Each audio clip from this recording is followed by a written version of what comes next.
మీ జీఐఈటీ ఇప్పుడు జీజేయుగా మారింది. 2000కు పైగా ప్లేస్మెంట్స్, ఐపీఎం, కేపీఎంజీ వంటి సంస్థలతో ఇంటిగ్రేటెడ్ కోర్సులు. యూపీఎస్సీ కోచింగ్, అడ్మిషన్లు ఓపెన్.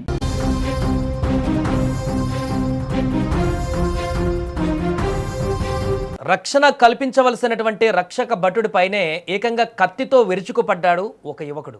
ల్యాప్టాప్ చోరీ కేసులో అక్కడికి వెళ్లిన కానిస్టేబుల్ పైన ఇద్దరు యువకులు ఎదురుదాడికి దిగారు. దాడికి దిగడమే కాదు, పోలీసులు అనేటువంటి భయం కూడా లేకుండా కత్తితో బెదిరింపులకు పాల్పడ్డాడు ఆ యువకుడు. పవిత్ర పుణ్యక్షేత్రం శ్రీకాళహస్తిలో ఇటీవల జరిగిన ఒక ఘటన స్థానికులను తీవ్ర భయభ్రాంతులకు గురిచేసింది. శాంతి భద్రతలను కాపాడవలసిన పోలీసులకే అక్కడ చేదు అనుభవం ఎదురైంది. ఓ యువకుడు తన ల్యాప్టాప్ చోరీకి గురైందంటూ అత్యవసర సహాయం కోసం నేరుగా 100 నంబర్కి కాల్ చేసి సమాచారం అందించాడు.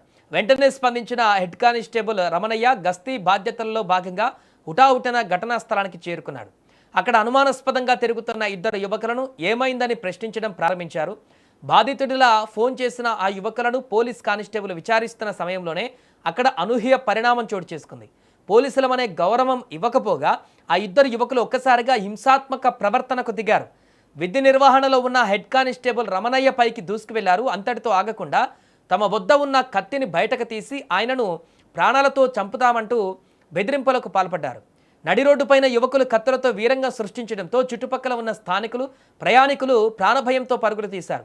అసలు ఏం జరుగుతుందో అర్థం కాక ఆ ప్రాంతంలో ఒక్కసారిగా తీవ్ర ఉద్రిక్తత, గందరగోళ వాతావరణం నెలకొంది. పోలీసు అధికారి పైన ఈ విధంగా దాడికి ప్రయత్నించడం ఆ ప్రాంతంలో సంచలనం సృష్టించింది. ఇక కానిస్టేబుల్ కత్తితో బెదిరించి భయభ్రాంతులకు గురి చేసిన ఆ యువకుల దురాగతం పైన పోలీసులు వెంటనే కఠినంగా స్పందించారు. అదనపు బలగాలను రప్పించి ఆ ఇద్దరు నిందితులను అదుపులోకి తీసుకున్నారు.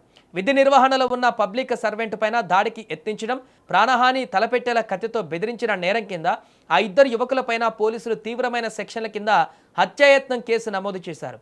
ల్యాప్టాప్ చోరీ పేరుతో పోలీసులను రప్పించి ఇలా పక్కా ప్లాన్తో దాడికి పాల్పడ్డారా, లేక మరేదేమైనా కారణం ఉందా అనే కోణంలో పోలీసులు ఇప్పుడు కూపీ లాగుతున్నారు. చట్టాన్ని చేతుల్లోకి తీసుకొని రక్షణ కల్పించే పోలీసులపైనే కత్తి దూస్తే చట్టం తన పని తాను ఖచ్చితంగా చూపుతుందని ఈ ఘటన మరోసారి నిరూపించింది. ఇలాంటి అసాంఘిక శక్తుల పట్ల పోలీసులు మరింత కఠినంగా వ్యవహరించాలని స్థానికులు కోరుతున్నారు. కానిస్టేబుల్ పైన ఇద్దరు యువకులు కత్తితో దాడి చేసి బెదిరించినటువంటి విజువల్స్ ఇప్పుడు సోషల్ మీడియాలో వైరల్గా మారాయి.